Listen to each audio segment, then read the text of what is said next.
Nah yang kedua yang disampaikan Gus Hafid tadi tentang kenapa.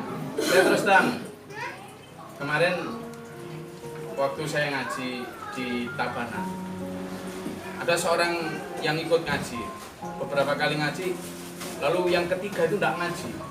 Hanya karena apa coba?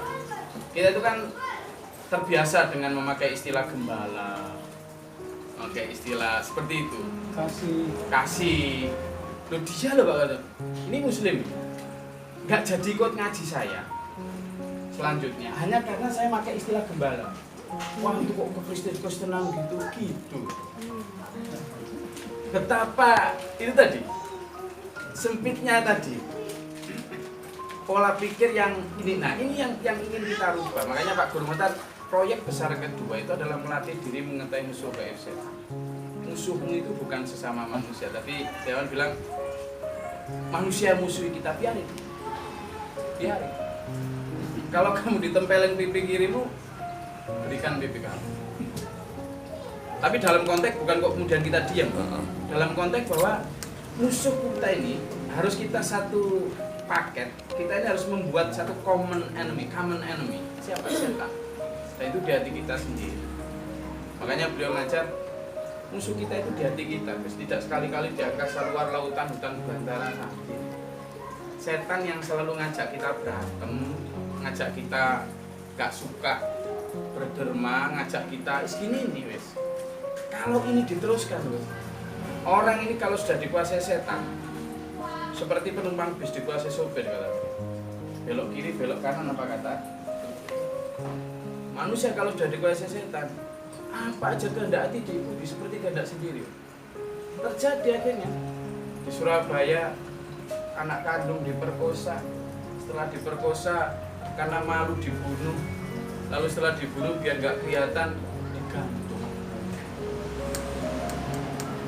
Di Lamongan ini ada laki yang bonceng pacarnya, ini motor pacarnya, dibawa ke gua, setelah itu diperkosa, dimasukin karung, dibuang ke Bengawan Solo, motornya dijual. Guru agama ya, berantem sama istrinya dibunuh lalu dipotong-potong dari 10. Padahal sudah guru. Di Medan bapaknya pulang dari kantor dibunuh, ibunya pulang dari pasar dibunuh, adiknya pulang dari sekolah dibunuh, Mbak Yunya pulang dari kuliah dibunuh, hanya karena minta motor belum dikasih. Sudah dikuasai. Malah di luar negeri awalnya dikira hoax, tapi setelah ada jurnalis melakukan investigasi ternyata benar. Ada warung yang jualan sop bayi manusia.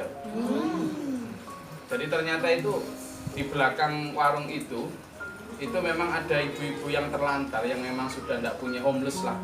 Itu lalu di situ dibiarkan hamil, dipekerjakan gitu. Nanti ketika 4 bulan itu dipaksa untuk gugur. Underground memang Pak. Apa coba ini?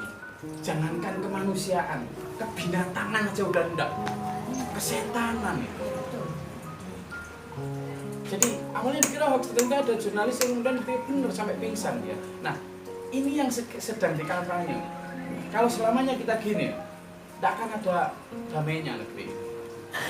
Semualah akhirnya terjadi kan, partai A sama partai B berantem, ya kan?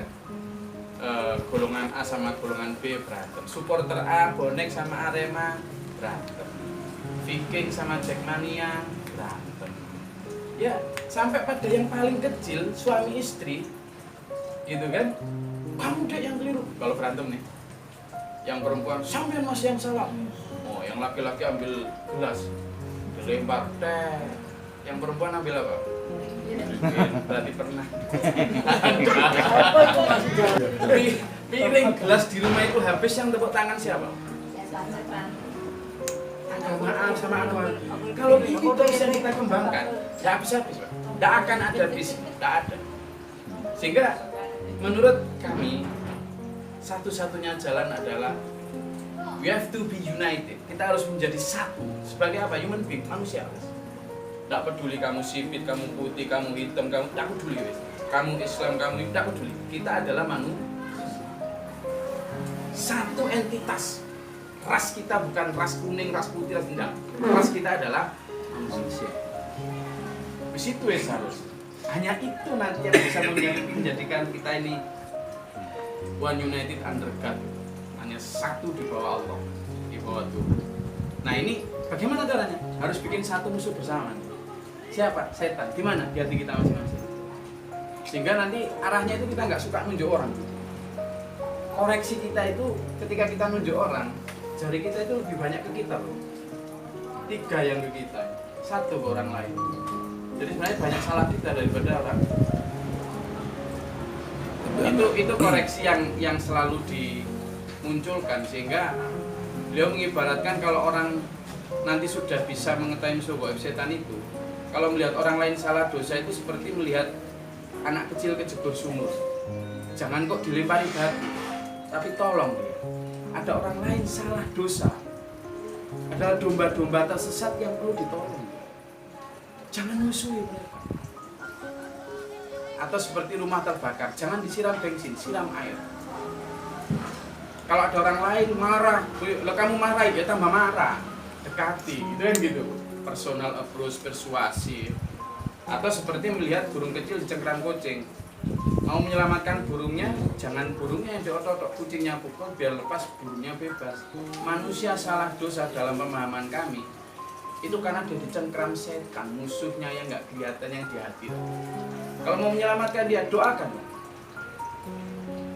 Ya Tuhan, itu bangsaku salah dosa itu karena dia dicengkram kuasa gelap setan dia. Tolong lepaskan dari kuasa gelap biar dia sadar mendapat cahaya. Ini enggak. Ada orang lain salah dosa sesat, boro-boro kita doakan, kita seminarkan, sesat. Wih, kan gitu kita ini. Akhirnya yang salah karena ada aksi maka reaksi toh. Ya sudah. Nah ini yang insya Allah kita sepeda dari bagaimana ini bisa menyebar ke seluruh penjuru bahwa perbedaan itu niscaya. Perbedaan itu sesuatu yang sudah tidak bisa dihindarkan. Dalam Al-Quran disebut, kami menciptakan manusia bersuku-suku dan berbangsa-bangsa itu justru lita'arofu, untuk saling mengenal. Gak mungkin dijadikan kemudian satu jenis itu nice.